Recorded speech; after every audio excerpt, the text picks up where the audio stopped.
మిత్రులందరికీ నమస్కారం. వేదగిరి ఛానల్కి స్వాగతం. వీడియోని లైక్ చేయండి, నా ఛానల్ సబ్స్క్రైబ్ చేసి అభిమానించండి. వింటున్నందుకు ధన్యవాదాలు. ఈరోజు నేను మాట్లాడేటువంటి అంశం, భారతదేశానికి స్వాతంత్రం వచ్చిన తర్వాత 75 సంవత్సరాలు పైమాట అయింది కదా.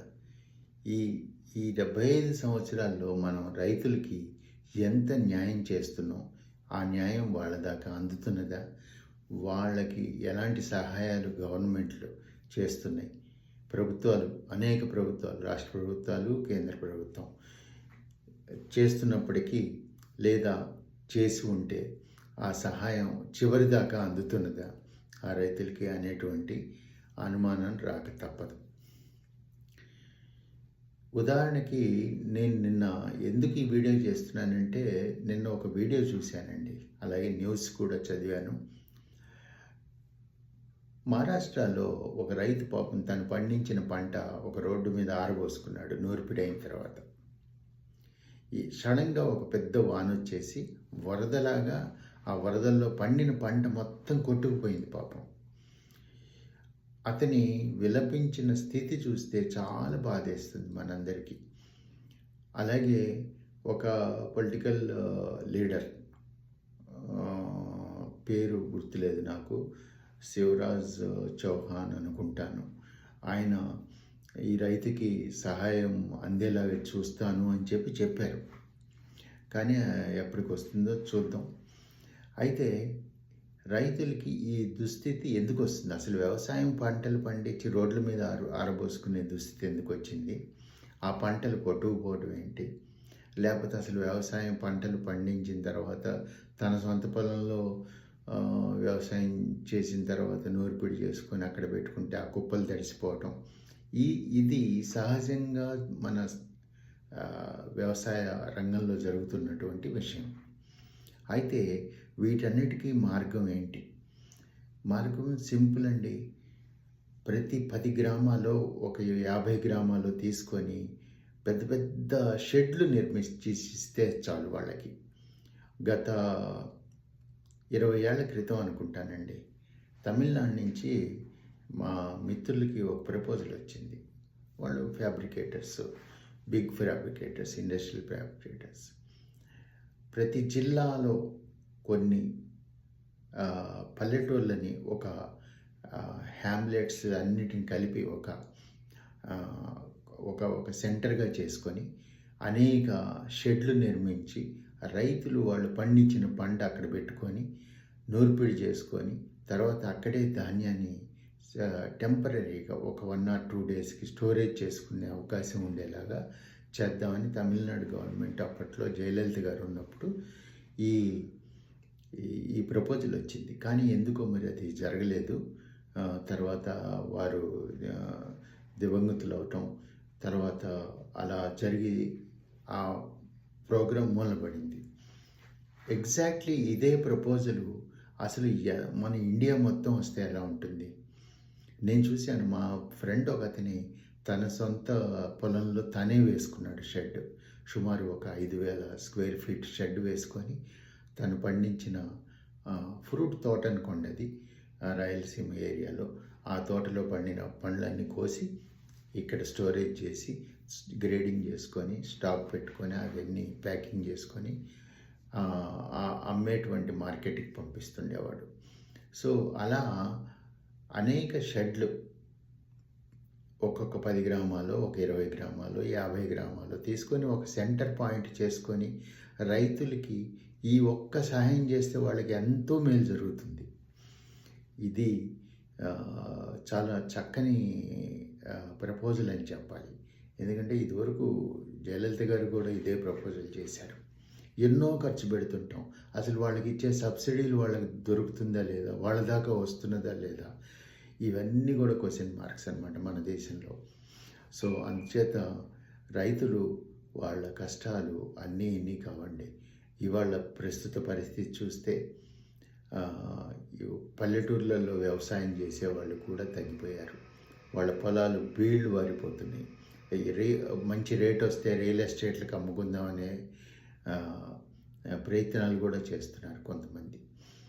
సో ఈ దుస్థితి కనుక కంటిన్యూ అయితే ఆ రాష్ట్రంలోనో ఆ దేశ ఆ పరిసరాల్లోనో ఆహార కొరత ఏర్పడే అవకాశం ఉంటుంది. లేదా ఆహార పదార్థాలన్నీ కూడా లేదా ధాన్యాలన్నీ కూడా చాలా రేటు పెరిగి ఇన్ఫ్లేషన్ పెరిగే ఛాన్సెస్ ఉన్నాయి. ఇది మటుకు గ్యారంటీ. ఇండియాలో జరగబోయేది ఇదే. పల్లెటూళ్ళన్నీ ఖాళీ అవుతున్నాయి. చాలా కొన్ని ఊర్లు అయితే అండి, గుంటూరు జిల్లాలో తాళం వేసిన ఊళ్ళు కూడా ఉన్నాయి. అన్ని ఇళ్లకు తాళాలు వేసినాయి. ఎందుకంటే ఇవాళ రేపు 1 పిల్లలే, 2 పిల్లలు మ్యాక్సిమం.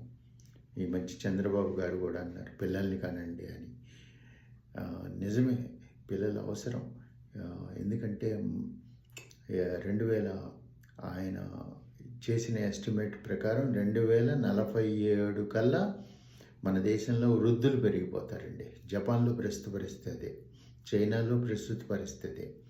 సో ఇలా వృద్ధులు పెరిగిపోవటం వలన యంగర్ జనరేషన్ తగ్గిపోతే వర్క్ చేసేవాళ్ళు ఉండరు, పని చేసేవాళ్ళు ఉండరు. దానివల్ల దేశానికే నష్టం అన్నమాట. సో అంచేత ముందు ముఖ్యంగా వ్యవసాయం నుంచి వేరే సబ్జెక్ట్లో మాట్లాడుతున్నాను నేను. అయినప్పటికీ వ్యవసాయంలో కూలీలు దొరక్క ఇలా అనేక ఇబ్బందులు పడుతున్నారు.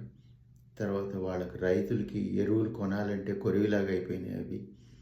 సో సేంద్రియ పద్ధతులు కానివ్వండి, ఇలా రకరకాల వాళ్ళకి కావలసిన వసతులు కనుక కల్పిస్తే అద్భుతాలు సృష్టించవచ్చు. ఒక రకంగా చెప్పాలంటే కొంతలో కొంత తెలంగాణలో వ్యవసాయం చక్కగా చేస్తున్నారండి. ఒకప్పుడు తెలంగాణలో వ్యవసాయమే రాదు వాళ్ళకి అనేవాళ్ళు, కానీ తెలంగాణలో చాలా బాగా చేస్తారు వ్యవసాయం. ఇంకా చెప్పాలంటే ఆంధ్రాలోనే తగ్గిపోయింది. ఆంధ్రాలో భూముల రేట్లు పెరగటం, తర్వాత పిల్లలు బాగా చదువుకోనో లేకుంటే విదేశాలకు వెళ్ళిపోయో సెటిల్ అవటం, ఇలా అవటం వల్ల ఆ పల్లెటూర్లలో వ్యవసాయం తగ్గిపోయింది. ఒకప్పుడు మా చిన్నప్పుడు వ్యవసాయం 70%, అంటే 70% ప్రజలు భారతదేశంలో వ్యవసాయ ఆధారిత ప్రజలని చెప్పేవాళ్ళు. అంటే ఉద్యోగాల కల్పన వ్యవసాయంలోనే వస్తుందని. మరి అది ఆ పర్సంటేజ్ వల్ల 42% పడిపోయిందండి. కారణం ఏంటంటే వ్యవసాయం చేసేవాళ్ళు తగ్గిపోవటం. సో ఇవన్నీ. తర్వాత అలాగే మెకనైజేషన్, వ్యవసాయానికి మెకనైజేషన్ చేసి వాళ్ళకి సరైన చిన్న చిన్న పనిముట్లు అందిస్తే వాళ్ళకి కొంత శ్రమ తగ్గి, అలాగే రైతు కూలీలు లేకపోయినా వాళ్ళ పనులు జరిగేలాగా ఎన్నో చేయొచ్చు. ఒక క్లస్టర్ లాగా ఏర్పరిచి ఆ క్లస్టర్ ద్వారా వాళ్ళకి వ్యవసాయ పనిముట్లు, ట్రాక్టర్లు కానివ్వండి దున్నటానికి, లేదా పంట పండిన తర్వాత కట్ చేసేటువంటి మిషన్స్ చాలా వచ్చినాయి. వరి కోత మిషన్లు ఉదాహరణకి చాలా వచ్చినాయి కదా. ఇలా అనేక మిషన్లని వాళ్ళకి నామినల్ రెంట్లో కానీ, లేదా గవర్నమెంటే అక్కడ ఒక వ్యవసాయ క్షేత్రంలో పెట్టేసి వాళ్ళకి హెల్ప్ చేస్తే బాగుంటుంది. ఈ వ్యవసాయం కనుక వెనకపడిపోతే మన దేశంలో ఆహార కొరత, రెండో ప్రపంచ యుద్ధం తర్వాత వచ్చిన కొరత మళ్ళీ వచ్చే అవకాశం ఉంది. ఇది జాగ్రత్తగా ఉండాలి మనం. ఎందుకంటే దేశ జనాభా నా చిన్నప్పుడు 30 కోట్లు 40 కోట్లు ఉన్న జనాభా ఇవాళ 150 కోట్లయింది. సో ఈ 150 కోట్లకు కావలసిన ఆహార పదార్థాలు పండించాలంటే వ్యవసాయాన్ని ఎటువంటి పరిస్థితుల్లో మనం అభివృద్ధి చెందేలాగా చూడాలి, కానీ దాని వినాశనానికి మాత్రం కారకులు అవ్వకూడదని నా మనవి. విన్నందుకు ధన్యవాదాలు. వీడియో పొడుగ్గా ఉండొచ్చు, బట్ సోషల్ ప్రాబ్లం కాబట్టి మాట్లాడాను. Thank you very much for listening. Thank you very much. Wish you all the best.